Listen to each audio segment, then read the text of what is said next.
one of the things at the end of the book is this idea that 12 people can work together. And this author was also writing out of anthroposophy. So he was writing from Rudolf Steiner's um, life work. And one of these ideas is 12 people can change the world, especially if they're working in spiritual harmony. And of course, we can look through all of our culture and see over and over again these situations of 12 people. It's in fairy tales, it's in the Bible. I think it's in fairy tales in many cultures, not just ours. Welcome to Collapse Life. I'm your host, Zara Sethna. And if this is your first time with us, thank you so much for being here. It's great to see you. Please don't forget to hit like and subscribe before we get started. Today's guest is someone who just released what I think is a very intriguing novel. She writes under the pen name Rose C. Lane, and the book is Apophenia Gold. It's a story that blends mystery, metaphysics, and a dystopian warning that feels both timeless and eerily current. The brains behind the book is Brook DeLorme, a writer and a thinker who has spent years observing the intersections of culture, power, and spirituality, all of which are themes that run throughout this book. So today we'll explore what inspired it, why she chose to write it under a pen name, and what the novel reveals about the world we're living in right now. Brooke, welcome to Collapse Life. Thank you so much for being here. Hi, Zara. Thanks so much for having me here. And I really love what you guys are doing. Thank you. Well, it's great to see you. And I'm so excited to hear more about the book. So tell us about it. Okay, so Apophenia Gold is a story that kind of showed up several years ago for me. And it happened because I wanted to use storytelling to discuss what was going on in the world at large. And this really cohered during COVID. Mm. So I had a couple different themes that I wanted to really bring about that were complex for me to understand. And sometimes people use writing to understand things, and sometimes people use storytelling to understand complex themes, especially complex moral themes or complex ethical themes.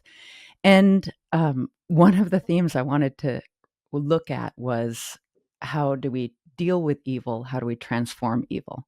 Mm. Because that's what so many of us saw going on in the world around us during COVID.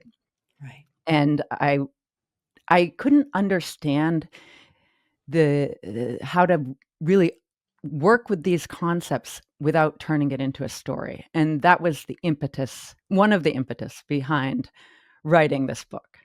And then the other one was the name Apophenia, which has to do with pattern recognition, because one thing that many of us observed during COVID was it felt like, wow, it's so obvious what's going on, yet more than half of the world is in denial about it. So what are they seeing? What patterns are they ignoring?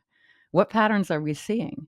And this idea of pattern recognition became what I would call a way of discussing like a discernment spectrum. Mm. So one of the ideas in the book is the main character has all these kind of extrasensory perception or synesthesia, and these are all little ways of talking about the idea of discernment through a story, through something that seems made up, but actually is a clue as to how um, our senses are always giving us more information than we're actually taking in. I mean, it sounds fascinating, but also these are some pretty weighty topics to try and tackle in something like a novel. So, first of all, what did writing this book help you understand about the nature of evil? I'm so eager to hear that. Yeah.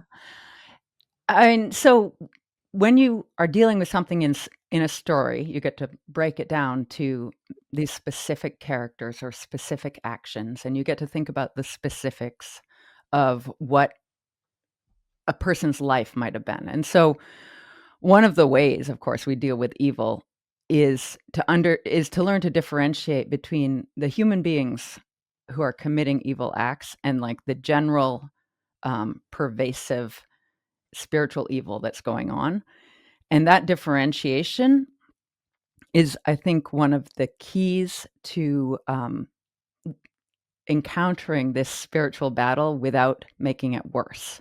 Because when you're talking about transforming evil, you're also talking about the energy that you bring into a spiritual battle. And because our words, our language are limited, um, we tend to think of battle as warfare. But often, if one enters a energetically something in a state of war, it makes things worse instead of better. So there's this necessity of coming directly to the line and going no further.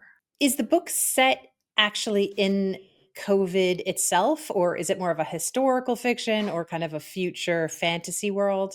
It is set. It opens March of 2020, and that's not explicitly stated, but and the word COVID is never used in the book. But anyone who is looking for that pattern will see that, oh, this is clearly March of 2020. The entire world just shut down, which has never happened before. So And is what you tell through the story of the characters in the book kind of a personal experience, or is it more just your personal experience of questioning these topics? How much of it mirrors your own yeah, life? that's a great question. I am not the main character, and so I was questioning the topics, but I was also talking a lot to other friends and drawing on their experiences to bring in aspects of, character development. But the main character herself, this person named Honey, she is she runs a conspiracy theory tracking website. She has a pseudonym. She is willing to travel around as kind of an independent researcher and investigative journalist and really try to understand what's going on in these things from a firsthand point of view. I've never done investigative journalism, but I've always been fascinated by the idea of actually traveling to places where there's some supposed conspiracy or supposed thing that's happened that's very mysterious and hard to understand, and really seeing for myself what that would be. But that's Mhm. not I'm pretty regular. I have like a dog and a house and a husband, so I don't do that. So what is the story of Honey? What is the journey that readers will go on? Yeah, she's someone who you get the picture. She's been a sort of wanderer for a while and a seeker for a while, a seeker after both spiritual questions, but a lot of these the mysteries of our political system, the mysteries of our power structures, the mysteries of our culture, these more materialistic questions she's interested in as well. And because she has these additional perceptions, she often is trying to understand and put into context what's going on, um, say in a political or some intelligence operation or something like that, some spy versus spy thing. She's trying to understand it from what's also going on as spiritual forces. And that reflects my general perspective on reality, which is there's us human beings and we can all see each other, but there's a lot of other beings who are influencing our thinking and our actions and what goes and the forces that enter this world. And so these through this character of Honey, she's set herself up a website. It became very popular because back 12 years ago she wrote a story about Bitcoin maybe being a CIA trap, and she has specialized in this in-person, in-depth conspiracy theory reporting.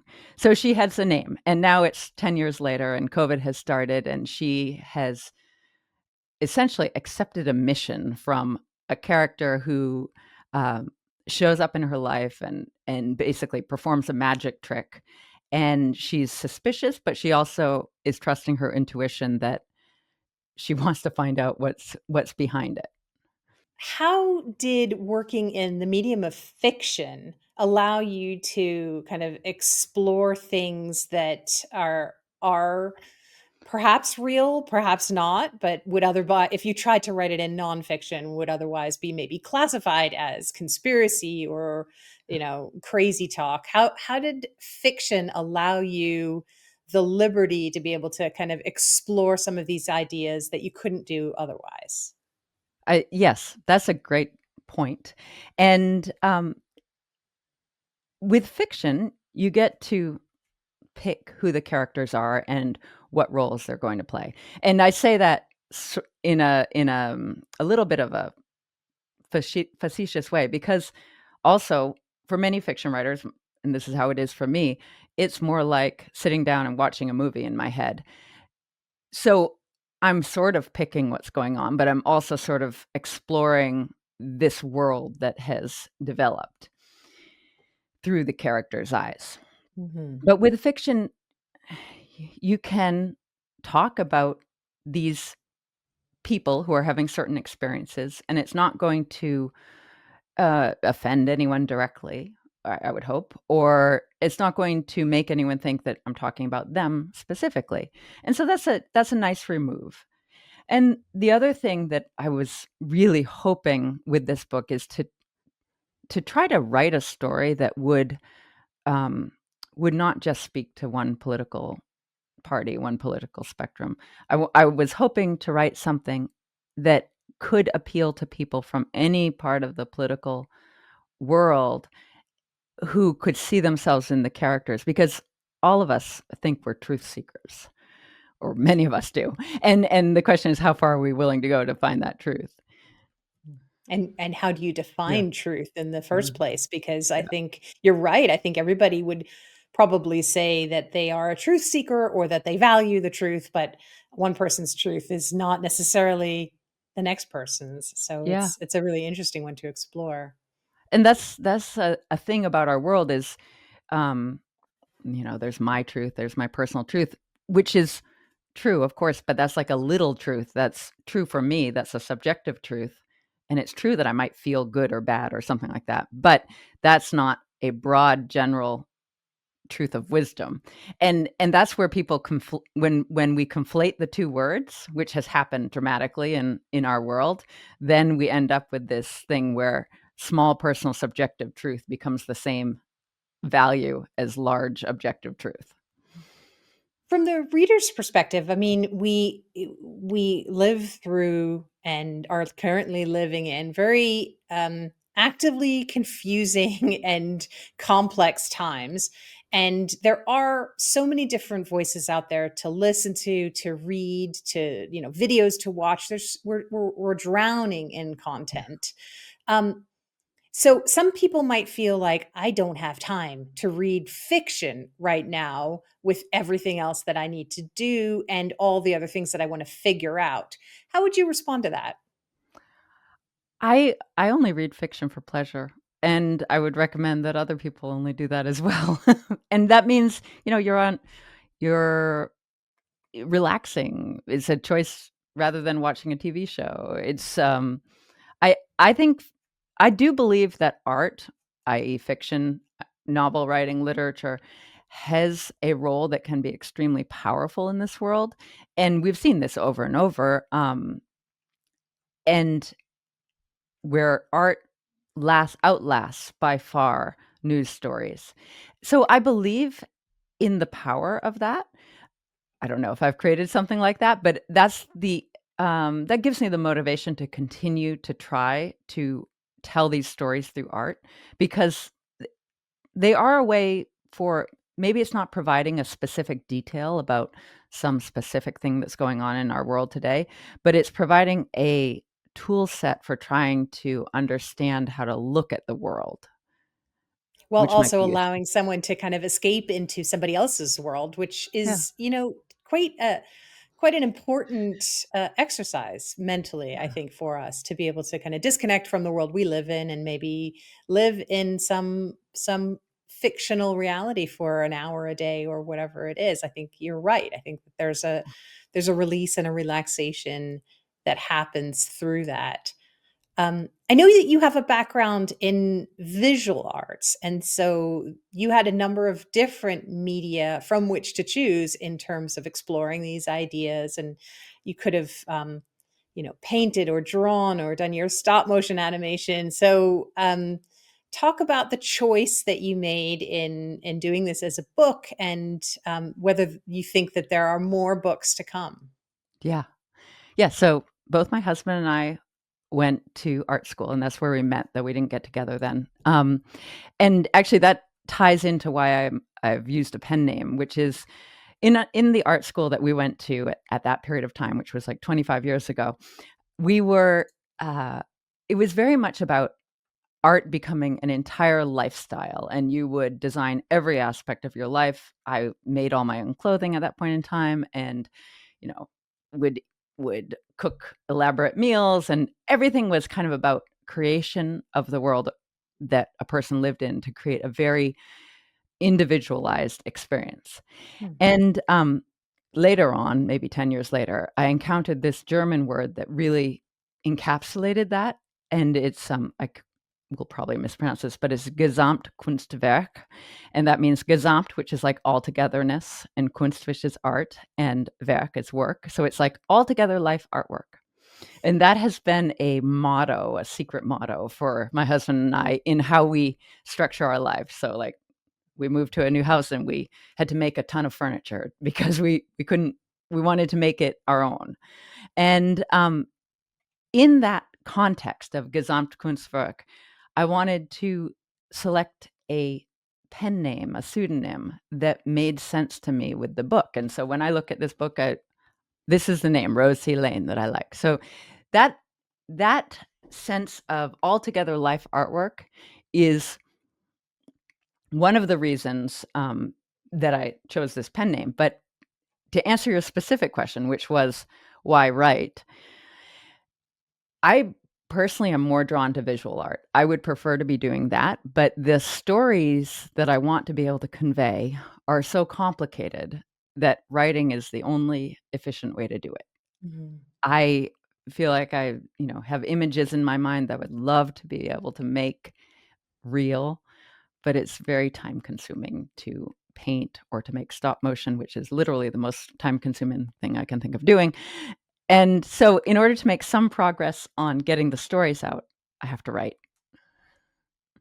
It's all about world building too. So you inhabit that world as the writer, but you're building a world for the characters to live in and for your readers to enter. Mm. So take a minute to kind of describe the world of the characters. Yeah. So, Honey, the main character, she's a woman who's in her 30s, but during her 20s, when she started this project, this conspiracy theory tracking website, she lived in a van and she traveled around, and so she was very nomadic. And this story then picks up where she has been kind of stable for several years, but then COVID happens, and like happened to so many people, there was a big disruption for her. It wasn't the emotional disruption that many people experience, but it was, "I need to find out what's going on. I'm going to go travel around again," Mm. like she was familiar with. And so she gets in her car and she starts going to these places and trying to find a group of people to work with to help understand and perhaps influence what's going on. I love or I love encountering these scenes of buildings, of lush landscapes, of really complicated interior structures. And so as these kind of result in my imagination, then I get to describe them. World building, though, it's not sci-fi. It's set in the real present day. So the only part that might seem like world building would be, or something that appears n- not made up, is her perception of angels and demons and elemental beings and stuff like that, and auras and a whole variety of things that she sees. Right. Which it's a really interesting part of the book because it feels like you're straddling a very real world, with very relatable scenes and people and detail, but then there are these experiences and perceptive abilities that you described that that are not everyday. Or Right. for some people, maybe they are. And this goes back to, whose truth are we talking about? For some people, this might be very much a reality of being able to perceive patterns that aren't there, or to experience a spiritual realm that most people consciously are not aware of. And that's where it really kind of takes a step into the mysterious and the mystical and the spiritual side. Talk about Yeah. that. Yeah, absolutely. And there clearly there are enough people who say they see these things to make it realistic to write a story about it. And it so we know so much of our world, our physical world, we don't perceive. We with our eyes, we don't perceive infrared, we don't perceive ultraviolet. There's frequencies running through the air all the time that we are unable to see. But people have different levels of sensitivity and will notice these things. So why not just push it a tiny bit further and say, in this character's imagination or the way her brain is set up, she's actually seeing it in a visual way. Mhm. Of course, to someone who's familiar with the word apophenia, they will wonder because of the history of the word, they will wonder what I'm really referring to. And that's one of the things that the book kind of plays with. The history of the word apophenia is it is a Greek word. I think it was first used by Aristotle in writing, and it has to do with categorization. So from there, once you understand putting stuff into categories, you can see how it gets connected to pattern recognition. But in the 1950s, the actual English usage of the word apophenia was first written down by I think a psychologist who was talking about early stages of schizophrenia. Now, in the more recent decades, it has come into vogue in certain circles to describe literally the thing that I'm describing, which is this pattern recognition that some people seem to have and others don't. And it's specifically being used to describe the cultural pattern recognition. But as the character in the book recognizes, many of her, she runs a conspiracy theory tracking website, and many of her audience go overboard on apophenia. They see conspiracy where there isn't. And Mhm. this is so it's a caution, a recognition, and it's also, I thought it was a cool word that a lot of people don't know but is becoming more and more known. I think it absolutely is a very cool word. Yeah. Um, were there any particular authors or thinkers or traditions that influenced how you thought about the book and how you wrote it in terms of style and structure? Well, let's see. The best answer I can give is essentially the spiritual stream that I work out of is called anthroposophy, and which is related to esoteric Christianity. And my mother was a Waldorf teacher, and so I grew up around this philosophy, which was described by Rudolf Steiner in the 1910s and 20s, and it's then mm, created biodynamic farming and Waldorf schools and all these other things. So I've been deeply immersed in that thinking sphere and that cosmology, let's say, which is it's really no more complicated than saying that the human being is both spiritual and material. And we have all these spiritual aspects that are just as real as the material. And really, if you start to talk with anyone, even a devout materialist, it's pretty straightforward to demonstrate this because all of us recognize that our thoughts precede things happening in the material world. If I want to build a chair or build a bookshelf, which is more realistic, building chairs is really difficult. If I want to build a bookshelf, I first have to think about it. And then I think about the design, and then I think about where to get the components, and then I do all these steps that I think about first, and eventually I will build a bookshelf. And so the analogy, which is not really an analogy, it's just how things work, is that to use a phrase I read recently, the subtle controls the material, and this is, I'm not getting the phrase right exactly, but the more subtle controls the more material. Mm. And once we kind of come to accept all that, then all these ideas about imperceptible things start to make sense, and we can then extrapolate that. Oh, perhaps there are these things like infrared or ultraviolet that we're not seeing, and maybe maybe they are real. Just like perhaps there are uh, spiritual or soul forces that affect us, such as when we meet someone who we have a good or a bad feeling about. Maybe that's just as real as the ultraviolet and the infrared. Mm-hmm. Um, the book itself, the cover picture is called The Fifth Apocalyptic Seal. Mm. And so it was something that was designed by Rudolf Steiner. It's an image that's directly out of the book of Revelation. It's like chapter 12 in the book of Revelation. And it's the woman clothed by the sun with 12 stars in her hair and pursued by the dragon with 7 heads. So sometimes people will look at this and they'll say, God, that's some weird, esoteric, alchemical, occult image, but it's really like directly from the Bible. Um, Rudolf Steiner designed that in like 1911, and then actually an artist who was working with him named Clara Reddick painted it. And I made my own copy version out of cut paper, which is what the cover image is from. That's lovely. Yeah. I wanted to ask about that thread that pulls right through the book of the apocalypse or Yeah. apocalyptic type events. How do you frame the apocalypse? Because I know it's something that actually over the last few years, I have seen more and more conversation about, more and more discussion, and people approach it differently. Some think of it as the end of everything, or the culmination where good will be sorted from evil. How do you approach it? Yeah. And well, as you could probably guess, I don't come from a very like I don't come from a conventional Christianity background, though I do identify with Christianity as my path.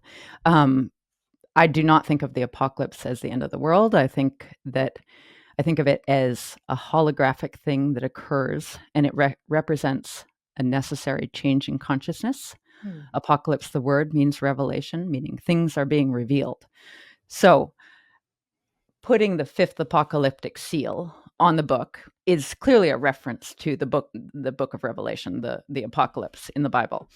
Um, I do think that what happened during COVID was a major revelation.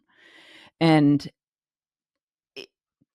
so what happens when there's an apocalyptic moment? We have to change our consciousness, or we have to increase our consciousness in order to match or meet the revelation. Hmm. And I felt like that's what COVID was for most people. And how did people meet it? Like some people just decided to stay exactly where they were. Other people moved across the world. There were so many changes that happened. All were all these changes represented states of consciousness.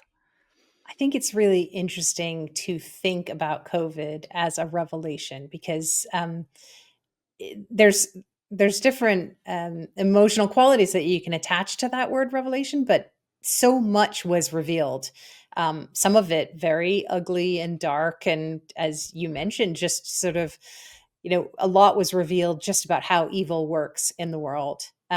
For those who wanted to see it, perhaps that way, and even though it was revealed, not everybody saw it. So that's a really interesting thing to kind of reflect on, that something can be revealed, but still not seen.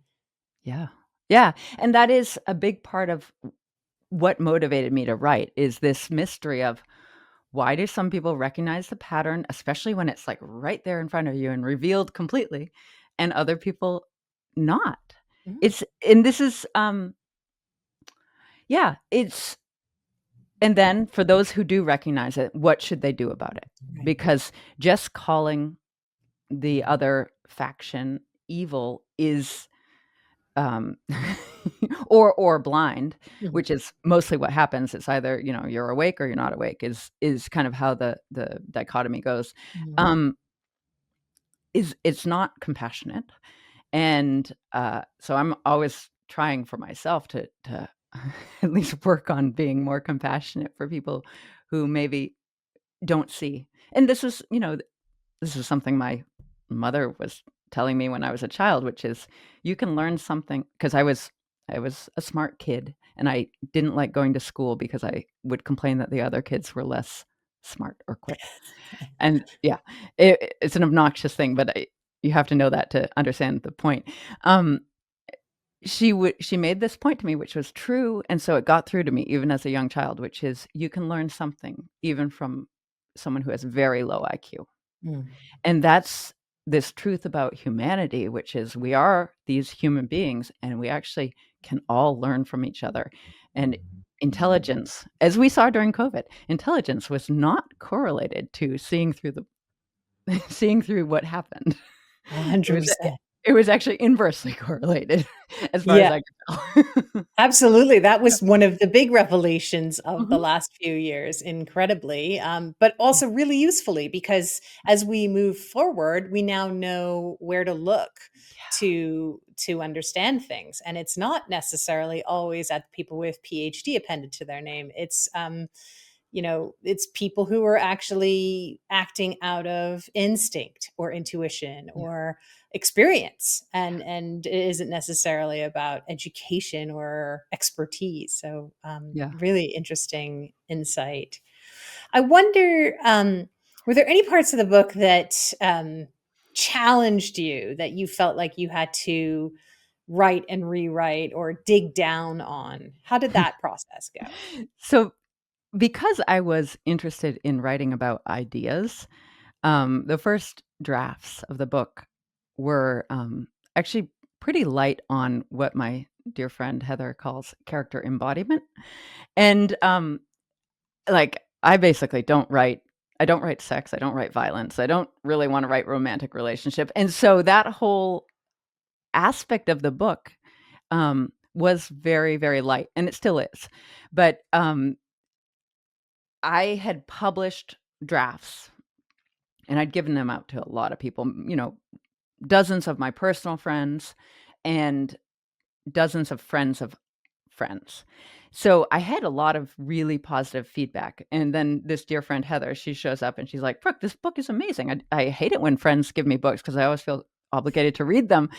But this is actually really good. And here's what you need to do to make it better. And she said this word embodiment, which means something to some segment of the modern population, but basically meant nothing to me. And we Mhm. spent hours discussing, what do you mean by that? And it essentially means, trying to make the characters a little more vivid and explain their feelings and all these things that I didn't want to do.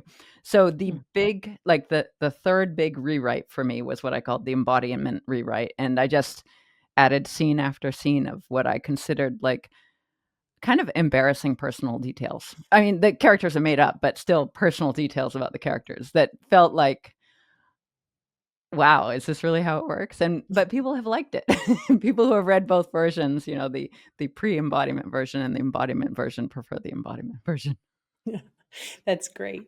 Yeah. Um, what kinds of conversations do you hope that this book will spark among readers? Well, let's see. There's the off-grid lifestyle, there's the 12 people can change the world, and there's the redemption thing. And also, I suppose the spiritual beings really interacting in our reality. But so one of the inspirations behind this book was one of the additional inspirations was this idea that I encountered very early in COVID, which essentially has to do with electricity. And I came to this kind of conclusion that the when electricity wires got strung everywhere, we human beings of the modern world ended up on a trajectory that was defined by electricity. And that trajectory brings us into the digital world. Mhm. And, I think steampunk is like looking at this and saying, what if essentially it's having this same set of questions, which is what if we didn't end up on the electricity trajectory?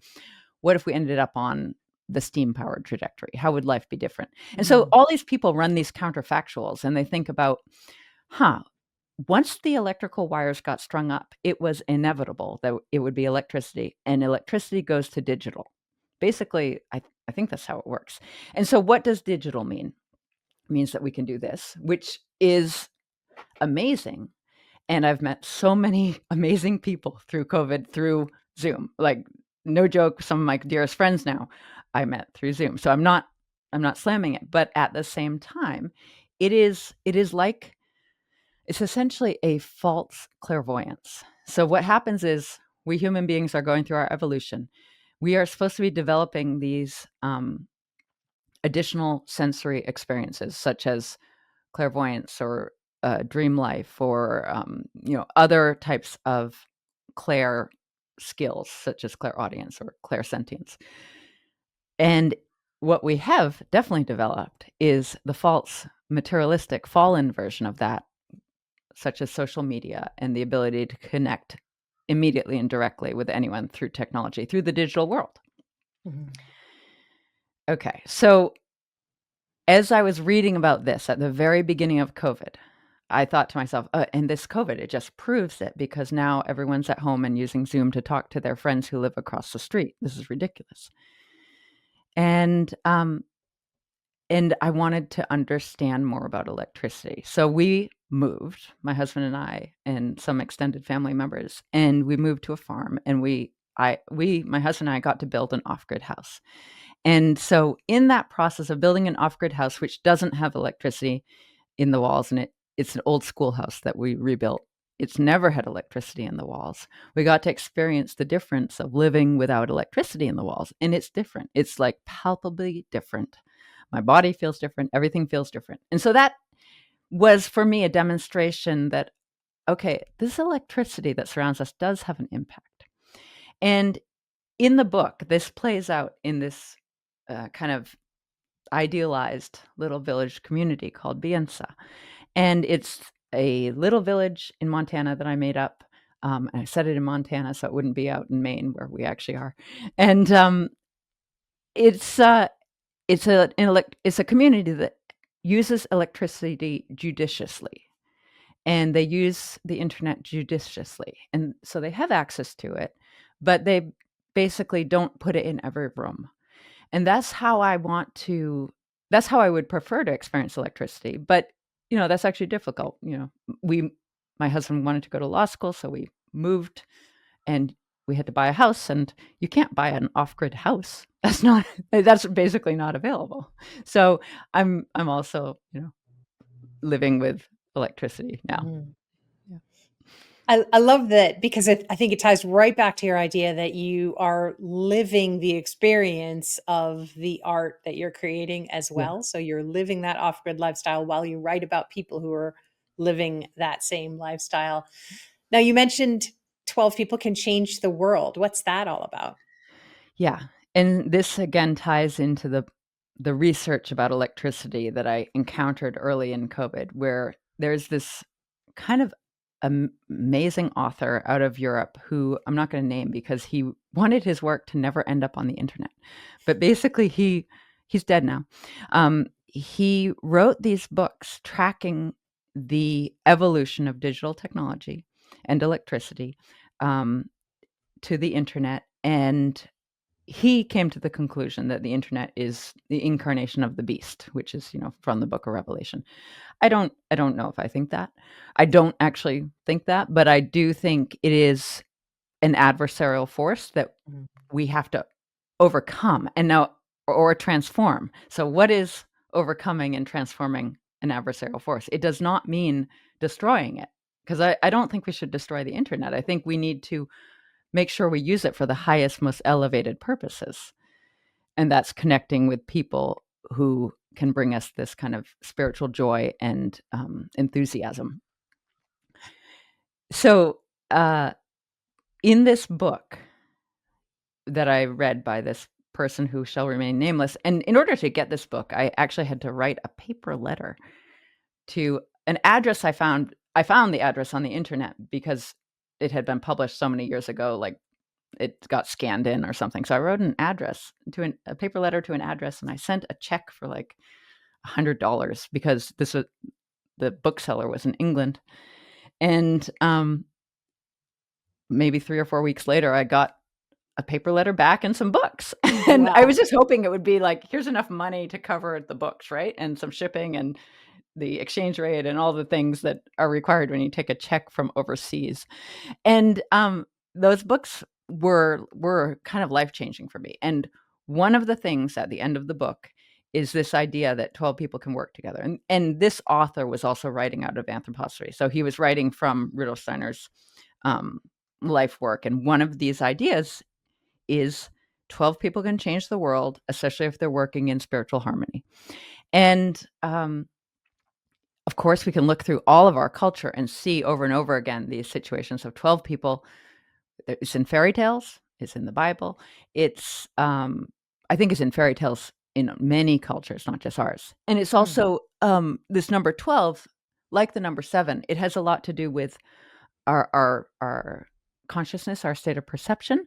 So we think of a musical scale as 7 notes, but we actually very easily perceive the 12 half notes that Mm.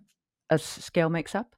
And the same thing with a rainbow. We think of it as 7 colors, but we easily perceive and can differentiate 12 colors. And this is more obvious with the musical notes. It gets hard to perceive quarter notes for people in our culture, meaning America. Uh, and unless unless they're extremely skilled musicians. But so I believe these numbers 7 and 12 are very representative of things that are accurate for our consciousness, and so they're power numbers. Now, the theory is if you can find 12 people who work in spiritual harmony, and preferably they're from diverse spiritual streams, they have an exponential power ability to influence the world in a spiritual way. So that's the storyline in Apophenia Gold, and her mission is essentially to find these people so that they can help what are essentially earthbound souls based on what's going on in our world. Do you see yourself continuing to write more books under the name Rose C. Lane, or was this a one off? This is definitely the first of a series. So, book 2 is um, very nearly ready to go visit a developmental editor, and book 3 is half written.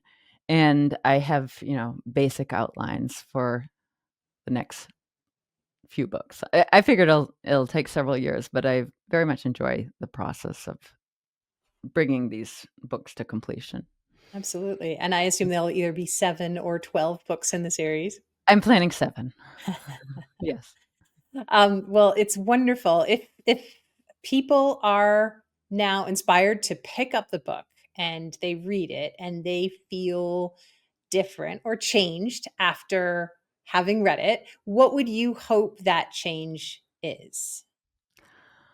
I'd like I mean, I'd like it if people thought about how to transform evil and the idea of redemption because it's very easy to think about those things in a superficial way where you've heard the word redemption, it's in the Bible, the Redeemer, and it's like that's all very superficial because you have to work through to understanding it. Not that the Bible story is superficial, but our understanding for the most part is superficial.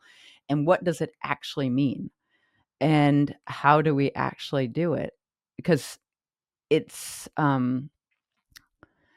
something else someone told me during COVID, which again kind of blew my mind, was that we are evolving towards a state where we no longer need to blame each other for anything. Like cultural groups don't blame each other and individuals don't blame each other because that's what happens when you understand or when everyone understands that we're all responsible and linked in this web of life or this chain of life.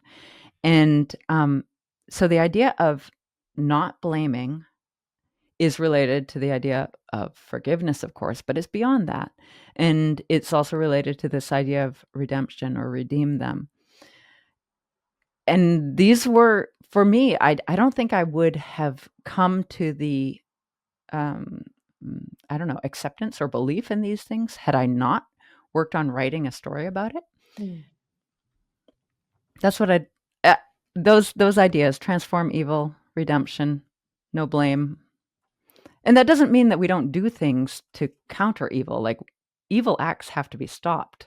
Absolutely. This is not a laissez-faire attitude about that. It's the energy around it. I think it's an incredible challenge that you've posed to people to learn about these ideas and to really embody them and understand them. And even if we are um, ultimately only partially successful in figuring out what it means, the act itself of learning about redemption and trying will only bring good things, right? So I think Yeah. it's amazing, and the first step for people is to read the book. So tell people Thank how you. they can Yeah. find the book and learn more about you and follow along with the project. Sure. It's so apopheniagold.com, and you can find a link to buy the book or go to Goodreads or go to Instagram or go to Substack or sign up for a newsletter or email me. Wonderful. Well, Brooke, congratulations, first of all, Thank on this you. book. It's wonderful and a real accomplishment. And thank you for coming on and sharing this with us and the audience. Thanks so much for what you're doing.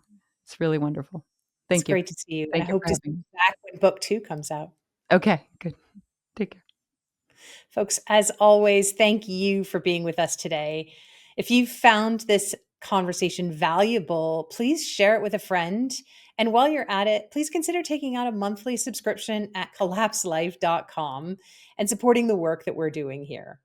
We hope to see you back here next week. Until then, just remember to keep your chin up. It's only collapse. See you soon.